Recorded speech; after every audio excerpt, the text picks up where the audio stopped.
मैं चाहता हूं कि आप मेरे साथ बाइबल में यूहन्ना के 14वें अध्याय को खोलें और 16वीं आयत को पढ़ें। मेरे पास कई शास्त्र वचन हैं जिन्हें मैं पढ़ना चाहता हूं, लेकिन मैं अपने आप को केवल इस विशेष शास्त्र वचन तक ही सीमित रखूंगा। यूहन्ना 14 का 16 से 18। यदि तुम मुझसे प्रेम रखते हो तो मेरी आज्ञाओं का पालन करो, और मैं पिता से विनती करूंगा और वह तुम्हें एक और सहायक देगा जो सदा तुम्हारे साथ रहेगा, अर्थात सत्य का आत्मा, जिसे संसार ग्रहण नहीं कर सकता क्योंकि वह उसे देख नहीं सकता और ना उसे जानता है, परंतु तुम उसे जानते हो क्योंकि वह तुम्हारे साथ ठहरता है और तुम में रहेगा। मैं तुम्हें अनाथ नहीं छोड़ूंगा, मैं तुम्हारे पास आऊंगा। पवित्र आत्मा की सबसे बड़ी आवश्यकता एक बार पोप जॉन से पूछा गया कि दुनिया की सबसे बड़ी जरूरत क्या है, और उन्होंने उत्तर दिया, पवित्र आत्मा की शिक्षा और उसकी सेवा। कुछ वर्ष पहले मेरी पत्नी और मैंने महान स्विस धर्मशास्त्री कार्ल बार्थ के साथ एक छोटी छुट्टी बिताई। मैंने डॉ बार्थ से पूछा, विश्व में अगला बड़ा धार्मिक जोर किस पर रहेगा? यह उन दिनों की बात है जब करिश्माई कैरिज्मेटिक आंदोलन पूरी तरह उभर कर सामने नहीं आया था, लेकिन डॉ कार्ल बार्थ ने भविष्यवाणी करते हुए कहा, अगला जोर पवित्र आत्मा के कार्यों पर रहेगा। पवित्र आत्मा को जानना अनिवार्य है। प्रेरित पौलुस ने 1 कुरिन्थियों 12:1 में कहा, आत्मिक वरदानों के विषय में हे भाइयों, मैं नहीं चाहता कि तुम अज्ञानी रहो। बाइबल को समझना, मसीही जीवन को जीना, चर्च की संरचना को जानना और अपने व्यक्तिगत संबंध को परमेश्वर के साथ समझना असंभव है यदि हम पवित्र आत्मा के व्यक्ति और उसके कार्य को न समझें। करिश्माई आंदोलन और सच्ची मसीही आत्मिकता। आज हमारे पास करिश्माई आंदोलन कैरिज्मेटिक मूवमेंट है। मैं इसे पूरी दुनिया में देखता हूं। यह विभिन्न रूपों में प्रकट होता है। मैं उन देशों में गया हूं जहां लोग कहते हैं कि रोमन कैथोलिक चर्च में करिश्माई आंदोलन बहुत तेजी से बढ़ रहा है, लेकिन मैंने देखा कि इनमें से कई लोगों ने कभी भी भाषा में नहीं बोला, फिर भी वे कहते हैं कि वे करिश्माई हैं क्योंकि उन्होंने मसीह के साथ एक नया अनुभव किया है। और वे सही हैं, क्योंकि हर सच्चा मसीही करिश्माई होता है। सच्चा मसीही करिश्माई होता है। यह शब्द करिश्माटा से आता है, जिसका मूल अर्थ चैरिस अर्थात अनुग्रह का वरदान है। बाइबल में 19, 20 या 21 आत्मिक वरदानों का उल्लेख है, और इससे कोई फर्क नहीं पड़ता कि हम इन्हें किस प्रकार गिनते हैं। मुख्य बात यह है कि हर सच्चा मसीही आत्मा से भरा हुआ होता है। पवित्र आत्मा के वरदान और उनकी सामर्थ्य। आप इन वरदानों को कैसे गिनते हैं? मेरी पुस्तक में मैंने 20 वरदानों का उल्लेख किया है, लेकिन मुझे विश्वास है कि यह केवल पवित्र आत्मा के वरदानों की एक उदाहरण सूची है। हर सच्चे विश्वास करने वाले को पवित्र आत्मा के द्वारा कोई ना कोई वरदान अवश्य दिया गया है। पवित्र आत्मा के कुछ प्रमुख वरदान: प्रशासन एडमिनिस्ट्रेशन का वरदान, सहायता हेल्प्स का वरदान, ज्ञान नॉलेज का वरदान, बुद्धि विजडम का वरदान, सुसमाचार प्रचारक एवेंजलिस्ट का वरदान, पास्टर का वरदान, शिक्षक टीचर का वरदान। जो भी वरदान आपको मिला है वह पवित्र आत्मा की इच्छा से आपको दिया गया है। यह वरदान आपको मदद करने, मार्गदर्शन देने, नेतृत्व करने, आपको सामर्थी बनाने, मसीह के शरीर चर्च को बढ़ाने और संसार में मसीह की गवाही देने के लिए दिया गया है। इस प्रकार हर सच्चा मसीही करिश्माई है, क्योंकि वह पवित्र आत्मा से वरदान पाता है। पवित्र आत्मा का व्यक्तित्व और कार्य। सबसे पहले यह समझना आवश्यक है कि पवित्र आत्मा कोई वस्तु आईटी नहीं है। मैंने सुना है कि कुछ लोग कहते हैं, मुझे यह आईटी चाहिए, लेकिन पवित्र आत्मा कोई वस्तु नहीं बल्कि एक व्यक्ति है। बाइबल कहती है कि वह कुछ नहीं है बल्कि कोई है। वह स्वयं परमेश्वर है। त्रित्व ट्रिनिटी में 3 व्यक्तित्व हैं। 1 परमेश्वर पिता गॉड द फादर, 2 परमेश्वर पुत्र गॉड द सॉन, 3 परमेश्वर पवित्र आत्मा गॉड द होली स्पिरिट। आप कह सकते हैं, मैं इसे समझ नहीं पाता। सच कहूं, मैं भी पूरी तरह से इसे नहीं समझ सकता, और मैं इसे इस समय समझाने का प्रयास नहीं करूंगा, परंतु हमें विश्वास के द्वारा इसे स्वीकार करना चाहिए कि एक परमेश्वर 3 व्यक्तियों में प्रकट होता है: परमेश्वर पिता, परमेश्वर पुत्र और परमेश्वर पवित्र आत्मा। पवित्र आत्मा की सामर्थ्य। 1 पवित्र आत्मा सर्वशक्तिमान है। बाइबल में मीका 3:8 कहता है, परंतु मैं यहोवा के आत्मा की शक्ति से भरपूर हूं। 2 पवित्र आत्मा सर्वव्यापी है। बाइबल कहती है कि कोई भी स्थान ऐसा नहीं है जहां पवित्र आत्मा नहीं हो। भजन संहिता 139 का 7 में लिखा है, मैं तेरे आत्मा से कहां जाऊं, मैं तेरी उपस्थिति से कहां भागूं। यही एक कारण था कि मसीह स्वर्ग में गए। जब यीशु पृथ्वी पर थे तो वह केवल एक शरीर में सीमित थे और एक ही स्थान पर हो सकते थे, लेकिन जब वह स्वर्ग में गए तो पवित्र आत्मा आया और वह हर स्थान पर उपस्थित रहने लगा। अब पवित्र आत्मा एक ही समय में मेरे हृदय में और आपके हृदय में कार्य कर सकता है, चाहे हम एक दूसरे से हजारों मील दूर क्यों ना हों। 3.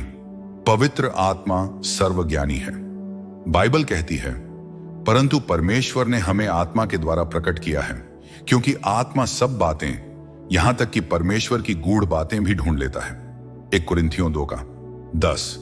इसलिए पवित्र आत्मा की उपस्थिति, उसकी सामर्थ्य और उसका कार्य मसीही जीवन में बहुत महत्वपूर्ण है। पवित्र आत्मा का कार्य और उसकी सामर्थ्य बाइबल कहती है, परंतु परमेश्वर ने उन्हें आत्मा के द्वारा प्रकट किया है, क्योंकि आत्मा सब बातें, यहां तक कि परमेश्वर की गूढ़ बातें भी ढूंढ लेता है। 1 कुरिन्थियों 2:10। पवित्र आत्मा हमें सिखाता है और हमें मसीही जीवन में गहराई से आगे बढ़ने में सहायता करता है।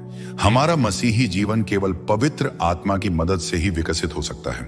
जब कोई मसीह को अपने उद्धारकर्ता के रूप में स्वीकार करता है, उसी क्षण पवित्र आत्मा उसके हृदय में निवास करने आता है। आपका शरीर पवित्र आत्मा का मंदिर बन जाता है। पवित्र आत्मा आपके जीवन को मार्गदर्शन देने, आपको सामर्थ्य देने और आपको मसीही जीवन जीने में मदद करने के लिए आता है। पवित्र आत्मा के बिना कोई भी मसीही जीवन नहीं जी सकता। कोई भी व्यक्ति पवित्र आत्मा के बिना सच्चा मसीही नहीं बन सकता।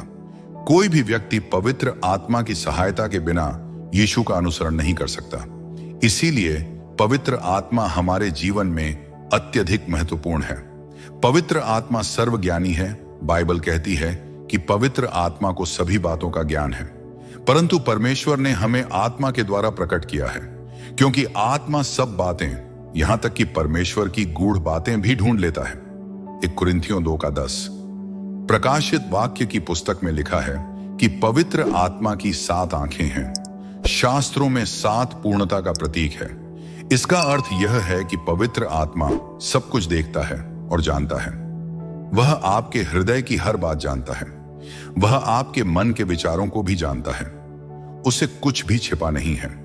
पवित्र आत्मा शाश्वत है। इब्रानियों 9:14 में लिखा है, तो फिर मसीह, जिसने अपने आप को सनातन आत्मा के द्वारा परमेश्वर के सामने निष्कलंक बलिदान चढ़ाया, तुम्हारे विवेक को मरे हुए कामों से क्यों न शुद्ध करेगा, ताकि तुम जीवित परमेश्वर की सेवा कर सको। पवित्र आत्मा अनादि और अनंत है। वह परमेश्वर पिता और परमेश्वर पुत्र के साथ सहज शाश्वत है। त्रित्व को समझना, मैं त्रित्व को पूरी तरह समझा नहीं सकता और शायद कोई भी मनुष्य इसे पूरी तरह नहीं समझ सकता, लेकिन इसे समझाने के लिए कुछ उदाहरण दिए जा सकते हैं। एक सेब में 3 भाग होते हैं, बाहरी छिलका, अंदर का फल और बीज वाला केंद्र, लेकिन यह सब मिलकर एक ही सेब होता है। बर्फ, पानी और वाष्प, ये तीनों अलग अलग रूप हैं, लेकिन सभी का मूल तत्व एक ही है। यह केवल एक साधारण उदाहरण है, लेकिन त्रित्व, ट्रिनिटी, इससे कहीं अधिक महान और रहस्यमय है। पवित्र आत्मा की पवित्रता और हमारी पवित्रता, बाइबल में 100 बार पवित्र आत्मा को पवित्र आत्मा या पुराने अंग्रेजी अनुवाद में पवित्र, होली गोस्ट कहा गया है। बाइबल कहती है, परमेश्वर कहता है, पवित्र बनो क्योंकि मैं पवित्र हूं। 1 पतरस 1:16। पवित्र आत्मा का एक कार्य हमें पवित्र बनाना है। हमें हर दिन पहले से अधिक पवित्र होना चाहिए। हमारे जीवन का लक्ष्य मसीह के स्वरूप में बढ़ना और उसकी छवि में ढलना होना चाहिए। पवित्र आत्मा इस पूरी प्रक्रिया में हमारी मदद करता है। पवित्र आत्मा और स्वतंत्रता, लिबर्टी, जहां पवित्र आत्मा है वहां स्वतंत्रता है। कुरिन्थियों 3:17 में लिखा है, अब प्रभु आत्मा है और जहां कहीं प्रभु का आत्मा है वहां स्वतंत्रता है। यह स्वतंत्रता क्या है? यह व्यवस्था, लॉ के बंधन से मुक्ति है। यह कठोर धार्मिकता, लीगलिज्म के बंधन से मुक्ति है। यह पाप, नशे, बुरी आदतों और दुष्ट आत्माओं के बंधन से मुक्ति है। यीशु ने कहा, जो पाप करता है वह पाप का दास है, लेकिन यीशु मसीह क्रूस पर मरकर हमें इस दासत्व से मुक्ति देते हैं और पवित्र आत्मा हमें आत्मिक स्वतंत्रता प्रदान करता है। पवित्र आत्मा का प्रथम कार्य पाप की जांच, कन्विक्शन ऑफ सिन। पवित्र आत्मा का सबसे पहला कार्य हमें हमारे पापों का एहसास कराना है। यीशु ने कहा, और जब वह आएगा तब वह संसार को पाप, धार्मिकता और न्याय के विषय में दोषी ठहराएगा। यूहन्ना 16:8। पवित्र आत्मा हमें हमारे पापों का बोध कराता है। वह हमें दिखाता है कि हम परमेश्वर की सिद्ध धार्मिकता से कितने दूर हैं। कभी वह एक मां की प्रार्थनाओं के द्वारा हमें सचेत करता है, कभी एक दुखद अनुभव के द्वारा वह हमें हमारी आत्मिक दशा दिखाता है, कभी एक पास्टर के संदेश के द्वारा वह हमारे हृदय को छूता है, कभी वह इस प्रकार के संदेशों या प्रचार के द्वारा हमें बुलाता है। पवित्र आत्मा हमें व्याकुल करता है। बहुत से लोग जब पवित्र आत्मा के कार्य से अभिभूत होते हैं तो वे बेचैन हो जाते हैं। कुछ लोग क्रोधित हो जाते हैं, कुछ लोग आत्मा के दबाव को सहन नहीं कर पाते, कुछ लोग विरोध करते हैं परंतु बाद में पश्चाताप करके मसीह को स्वीकार करते हैं। पवित्र आत्मा हमें यह एहसास दिलाता है कि हम पापी हैं और हमें पश्चाताप की आवश्यकता है। बिना पवित्र आत्मा के कार्य के कोई भी व्यक्ति उद्धार प्राप्त नहीं कर सकता। आप पापों की क्षमा प्राप्त नहीं कर सकते, आप स्वर्ग के राज्य में प्रवेश नहीं कर सकते, आप मसीह में नया जन्म नहीं ले सकते। पवित्र आत्मा का दूसरा कार्य नया जीवन देना, new life in Christ. Bible कहती है, तुम अपने अपराधों और पापों के कारण मरे हुए थे। इफिसियों 2:1। मनुष्य आत्मिक रूप से मरा हुआ है। हमारे भीतर जो आत्मा है, जो परमेश्वर के स्वरूप में बनाई गई है, वह परमेश्वर के प्रति मरी हुई होती है। आज संसार को किस चीज की जरूरत है? संसार को जीवन की जरूरत है। बाइबल कहती है, क्योंकि सब ने पाप किया है और परमेश्वर की महिमा से रहित हैं। रोमियो 3:23। इसलिए हर मनुष्य आत्मिक रूप से मरा हुआ है। मरे हुए व्यक्ति को किस चीज की आवश्यकता होती है? जीवन की। पवित्र आत्मा आता है और यीशु मसीह में नया जीवन देता है। क्या आप जीवन की आशा खो चुके हैं? प्रसिद्ध दार्शनिक बर्ट्रैंड रसेल ने अपने एक मित्र को लिखा, मैं आत्महत्या के बारे में ही सोचता रहता हूं। मनुष्य और उसके कार्यों पर एक अंधकारमयी रात छाई रहती है जिसका कोई अंत नहीं है। क्या आप भी इसी प्रकार महसूस कर रहे हैं? क्या आपके लिए रात घना, अंधकारमय और निष्ठुर हो गया है? क्या आपके जीवन में कोई आशा नहीं बची है? मनुष्य बिना परमेश्वर के बिल्कुल खोया हुआ है। पवित्र आत्मा का तीसरा कार्य हमारे भीतर वास करना, indwelling of the Holy Spirit. यीशु ने कहा, जब तक कोई नया जन्म न ले वह परमेश्वर के राज्य को देख नहीं सकता। यूहन्ना 3:3। नया जन्म आवश्यक है। मनुष्य आत्मिक रूप से मरा हुआ है। जब तक वह पवित्र आत्मा द्वारा नया जन्म नहीं पाता तब तक वह परमेश्वर के राज्य में प्रवेश नहीं कर सकता। नया जन्म मनुष्य के कार्यों से नहीं होता। कुछ लोग सोचते हैं कि उनके अच्छे कर्म उन्हें उद्धार दिला देंगे, लेकिन बाइबल स्पष्ट रूप से कहती है, जो धर्म के काम हमने आप किए उनके अनुसार नहीं, पर अपनी दया के अनुसार उस नए जन्म के स्नान और पवित्र आत्मा के हमें नया बनाने के द्वारा उसने हमारा उद्धार किया। तीतुस 3:5।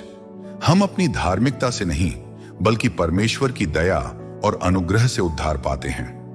मैं स्वर्ग जाने के योग्य नहीं हूं, मैं अपने पापों की क्षमा का पात्र नहीं हूं, उद्धार पाने के योग्य नहीं हूं, मुझे यह शांति और आनंद नहीं मिलना चाहिए था, लेकिन यह परमेश्वर का अनुग्रह और दया है जो हमें उद्धार प्रदान करता है। यह कुछ ऐसा है जिसे हमने कमाया नहीं बल्कि मुफ्त में एक उपहार, गिफ्ट ऑफ सैल्वेशन के रूप में प्राप्त किया। पवित्र आत्मा हमारे भीतर बसता है। बाइबल कहती है, और मैं तुम में अपनी आत्मा डालूंगा और तुम मेरे नियमों पर चलोगे और मेरी विधियों को मानोगे और उन पर चलोगे। यहेजकेल 33:27। सोचिए, परमेश्वर कहता है कि वह स्वयं हमारे भीतर बसना चाहता है। जब आप नया जन्म लेते हैं, पवित्र आत्मा आपके अंदर वास करने लगता है। आपका शरीर परमेश्वर का मंदिर बन जाता है। क्या तुम नहीं जानते कि तुम परमेश्वर का मंदिर हो और परमेश्वर का आत्मा तुम में वास करता है? 1 कुरिन्थियों 3:16। हमारे शरीर का सम्मान क्यों आवश्यक है? क्योंकि हम परमेश्वर के मंदिर हैं। हमें अपने शरीर में अशुद्ध वस्तुएं नहीं डालनी चाहिए। हमें अपने शरीर को संयम में रखना चाहिए। हमें शारीरिक लालसाओं से बचना चाहिए। पवित्र आत्मा का चौथा कार्य सामर्थ्य देना, एम्पावरमेंट टू सर्व क्राइस्ट। यीशु ने वादा किया, परंतु जब पवित्र आत्मा तुम पर आएगा तब तुम सामर्थ्य पाओगे और यरूशलेम और सारे यहूदिया और सामरिया में वरन पृथ्वी की छोर तक मेरे गवाह होंगे। प्रेरितों के काम 1:8। आप मसीही जीवन अपनी शक्ति से नहीं जी सकते। प्रचार करने के लिए पवित्र आत्मा की शक्ति आवश्यक है। मसीही जीवन जीने के लिए पवित्र आत्मा की सामर्थ्य आवश्यक है। कुछ लोग सोचते हैं कि प्रचारकों की सफलता किसी प्रचार रणनीति या विज्ञापन से होती है, लेकिन सच्चाई यह है कि यह सब पवित्र आत्मा की शक्ति से होता है। सच्ची सामर्थ्य कहां से आती है? समाचार पत्रों के लेखक प्रचार की सफलता को आंखों की चमक, प्रचार शैली या किसी और चीज से जोड़ते हैं, लेकिन सच्ची सामर्थ्य पवित्र आत्मा से आती है। क्या आप पवित्र आत्मा की सामर्थ्य चाहते हैं? क्या आप चाहते हैं कि आपका जीवन बदले? क्या आप चाहते हैं कि परमेश्वर आपके भीतर वास करे? आप अभी यीशु मसीह को अपने उद्धारकर्ता के रूप में स्वीकार कर सकते हैं और पवित्र आत्मा आपके जीवन को बदल देगा। पवित्र आत्मा और आत्मिक वरदान, spiritual gifts and fruits of the spirit. यीशु मसीह का उद्देश्य महिमा पाना है। प्रचारक, गायक, आयोजक और अन्य सेवक मात्र एक माध्यम, कम्युनिकेटर होते हैं। परमेश्वर प्रत्येक व्यक्ति को अलग अलग वरदान, गिफ्ट्स देता है। कुछ लोग प्रचार करने का वरदान पाते हैं, कुछ को गायन या संगीत का वरदान मिलता है, कुछ को आयोजन और व्यवस्थापन का वरदान दिया जाता है। परमेश्वर स्वयं यह निर्णय करता है कि किसे कौन सा वरदान देना है, परंतु वही आत्मा सब में कार्य करता है और अपनी इच्छा से प्रत्येक को अलग अलग वरदान बांटता है। 1 कुरिन्थियों 12:11। मेरा काम केवल परमेश्वर के संदेश का प्रचार करना है। मसीही संदेश का सार यही है। 1, यीशु हमारे पापों के लिए मरे, 1 कुरिन्थियों 15:3। 2, वह मृतकों में से जी उठे, 1 कुरिन्थियों 15:4।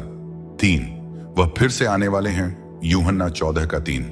4, वह पवित्र आत्मा के द्वारा हमारे जीवन में आकर हमें नया बना सकते हैं, यूहन्ना 3:5-6।